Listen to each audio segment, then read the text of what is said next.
Every year about this time, I notice something about myself. I start wanting things in the garden that don't quite exist yet. And that's usually when the garden reminds me. When something promises to be extraordinary without the work or investment of time, it's rarely the garden speaking. This is really a story about how imagination and possibility change what we're willing to believe, and how the garden eventually sorts it all out for us.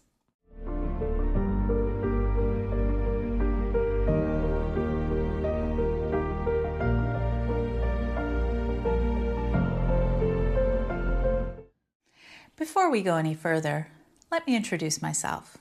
I'm Michelle, and this space is a lot like gardening. Some things take hold right away, others take time, and a few surprise us entirely. Hostas, gardens, friendships. If you're craving a quieter, more reflective way to think about gardening, you're always welcome here at Hosta Heaven. Subscribing makes it easier to return. Today, we're right in the middle of planting season, when hope is high, color feels far away, and it's very easy to believe almost anything is possible. February is such an interesting month for gardeners. Nothing is really happening, but everything is possible.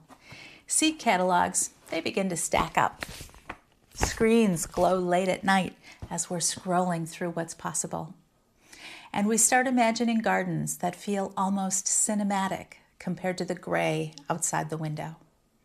That's not a weakness. It's part of loving the garden. This is a time when the garden isn't asking for action, but our minds are already ahead of the season. This is when seed packets start spreading across desks and counters. Catalogs get stacked and flipped and revisited. Dreams run wild. Plans are created and revised, sometimes daily. I'll admit, I love starting seeds this time of year. I grow marigolds from seed every year for our personal garden, and they never let me down. There's something honest about that process, starting small, knowing the timeline, accepting the wait, nurturing those tiny little plants. But February has a way of blurring the lines between what grows beautifully over time and what our imagination promises. There's something I've learned over the years. Many plants don't grow true to form from seed, especially hostas. They never have. They're more like children than copies, shaped by lineage, influenced by genetics, but unmistakably each with their own identity. Same family, different outcomes every time. And yet every year, like clockwork, the same images begin circling. Bright red hostas, deep purple hostas, electric blue hostas. Sometimes red, white, and blue, all in one hosta, colored like it's an American flag. They stop you mid-scroll, not because they're logical, but because they feel like a miracle. And I understand that pull. Because February doesn't just affect beginners, it affects all of us gardeners. It affects people who know better. Imagination has a way of outrunning our best judgment, sometimes more than we realize. A couple of years ago, February got to me too. I ordered hosta seeds, not the red, white, and blue or the purple, but seeds from streaked hostas, from a reputable hybridizer hobbyist in a streaked hosta group. I knew exactly what I was getting into. I knew most of the seedlings would be culled and discarded. I knew it would take years before I'd see if anything special emerged, and even more years before there'd be enough plants to matter in a nursery setting.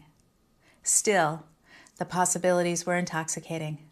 I spent $150 on seeds, and before anyone gasps, we spend thousands of dollars every year on plant material. Plant starts from propagators that we grow on for gardeners. This wasn't reckless, it was hopeful.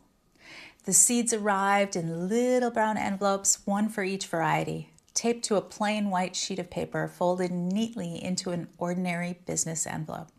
Small, unassuming, I showed them to people excited about the possibilities.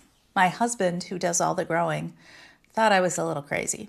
My mom was supportive. She always is. My sister, friends, people who love me, they didn't quite see what I saw. And then they were gone. Not the people in my life, the new seeds. I honestly don't know what happened. I suspect that envelope got mixed in with seed catalogs and junk mail and quietly tossed as I tidied up. Maybe they'll turn up someday, but I'm not optimistic. I've come to believe the garden, or maybe life, resolved streak hostas for me, reminding me that hosta heaven is not a propagator. We're a grower retailer, and that $150 quietly taught me the difference. Here's the thought that stayed with me. The garden doesn't mind surprise, but it resists spectacle. Surprise unfolds slowly. You notice it over time. Spectacle asks for belief up front, maybe even asks you to suspend belief for a moment. Not long after that seed experience, I started noticing the same pattern from a different angle. Not as a gardener planning, but as a grower. At Hosta Heaven, we begin with those small starter plants, sometimes tissue culture, sometimes cuttings, rarely seeds, and then we grow them up. That part sounds simple, but growing takes space and it takes time. Some plants stay with us for full 2 seasons before they're ready to sell. They take up benches, they take up ground, they quietly occupy space that could have held something new, something exciting, something people are asking for right now. That's one of the trade-offs of being a grower, because while plants are growing, they're not ready for selling. And because space is limited, patience always comes with limits. There are varieties we don't carry, not because we don't love them, but because we simply don't have room to grow everything we'd like to offer. Sometimes that means a popular plant sells out, and when it does, it can take a year or 2 before we have it ready again. That's not a marketing decision. That's the reality of space and time and availability. Last year we had 2 perennials people were especially excited about. Apple Slices by Gelia was a brand new native cultivar that sold out almost immediately, within days of coming into bloom. I was fortunate enough to secure more, grow them up. They'll be ready this coming summer. But another plant, Dark Side of the Moon, a stilby, moved more slowly. It thrives in both sun and shade. It will grow with your hostas or with your echinacea. By the time it sold out, there was no more to be had. It's the landscape perennial of the year for 2026, and we sold out in 2025. Dark Side of the Moon is growing now, and we won't have them ready for gardeners until 2027. That's the cost of growing things the long way. No shortcuts. The customer who bought our last Dark Side of the Moon almost didn't take it. She told me she'd bought a sun-tolerant astilbe, maybe Dark Side of the Moon, maybe not. She bought it at a garden center. It was labeled as sun-tolerant, and it didn't survive in her garden. I wondered out loud if the plant she'd purchased had been grown in a greenhouse, protected, sheltered, shaded, carefully managed. We grow ours outside, where they'll actually live. Our Dark Side of the Moon plants had already overwintered. They'd emerged in the spring, and they'd been grown in full sun. They're more easily transitioned to shade for those who want to add Dark Side of the Moon to their hosta garden. We grow in the same conditions plants face in a real garden. Dark Side of the Moon didn't just look ready, it was ready. 2 plants can look identical on the bench, but sometimes they haven't done the work required to survive where they're going.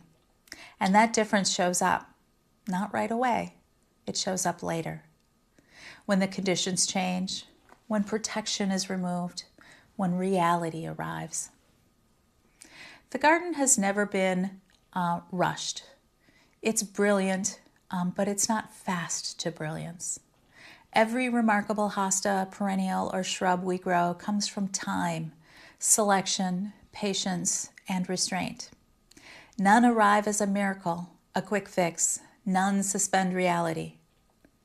This really isn't about growing seeds or colorful hostas or supply and demand. It's about wanting.